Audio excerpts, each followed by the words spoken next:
बनावट बदन के लिखत बा कहानी, कमर हकितामा के लच लच कमानी। अरे देवता ई मन कैसे मानी, अरे ये देवता ई मन कैसे मानी।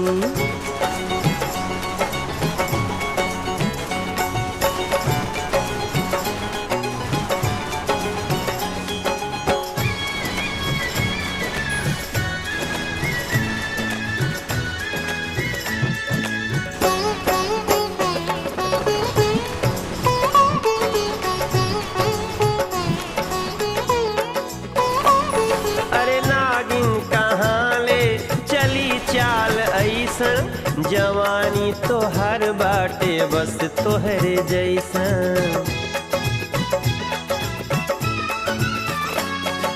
झट